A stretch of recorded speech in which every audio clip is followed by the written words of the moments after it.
On a Yasmina en ligne avec nous. Bonjour.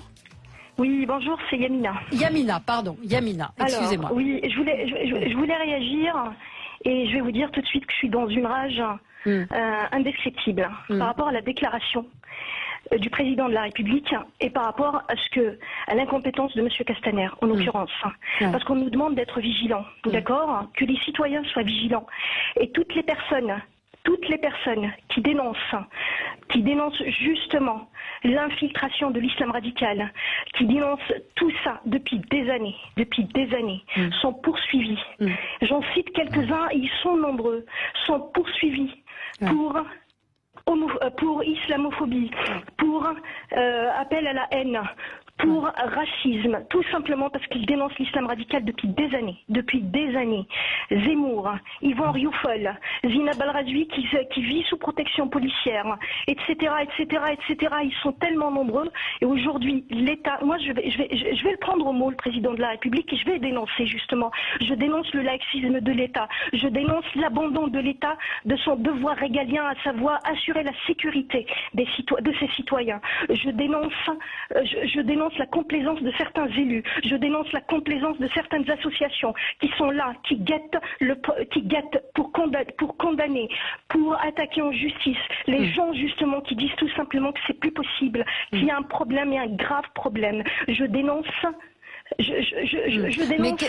La loi, c'est la loi aussi. Je dénonce certaines choses, excusez-moi. Ouais. Je dénonce aussi qu'on laisse prospérer sur le territoire français des centres culturels, qui enseignent à des enfants qui, dont les petites filles deviennent par la suite voilées, qui enseignent à des enfants le Coran, l'éducation islamique. Vous savez, je viens de l'Algérie, d'accord? J'ai vécu le terrorisme islamique en Algérie, islamiste en Algérie ou islamique ou terrorisme musulman d'ailleurs. Je n'ai aucun problème qu'on me taxe d'islamophobe, je m'en fiche. Très sincèrement, je dénonce tout ça parce que je vois des similitudes. Vous voulez différencier, bien évidemment qu'il y a des musulmans qui sont dans une pratique spirituelle de leur religion, il faut surtout pas les pointer du doigt, d'accord? Mais il faut aussi dénoncer tout un système, parce que l'islam, ce n'est pas juste une religion, l'islam, c'est un projet de société basé sur une assise politico-juridique. Voilà, c'est ce qu'il faut dénoncer, il faut sortir de là. Il faut arrêter avec la dictature du pas d'amalgame, il faut arrêter avec cette dictature, justement, pour essayer collectivement de trouver une issue, parce que l'heure est grave. Mais qu'est-ce qui se passe quand vous dénoncez? Vous dites que vous voulez dénoncer. Vous allez dénoncer qui, quoi, comment, à qui? Je dénonce sur votre antenne. Ah, d'accord. Mais c'est bien. Mais vous avez entendu ce que disait Abdelhak, c'est-à-dire elle est où quand on parle de l'ère du soupçon? Qui on va dénoncer, à partir de sur quels critères? Est-ce qu'il n'y a pas des risques de dérive aussi?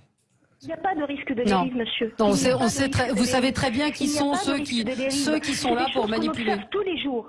C'est des choses qu'on observe tous les jours. L'infiltration de l'islam radical partout.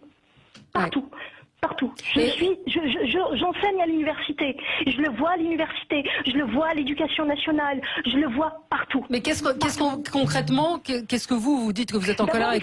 D'abord, il faut sortir de la dictature de pas d'amalgame pour justement que la vigilance puisse se faire tranquillement, sans avoir peur d'être attaqué pour islamophobie, pour je ne sais quoi d'autre, pour je ne sais quoi d'autre phobie.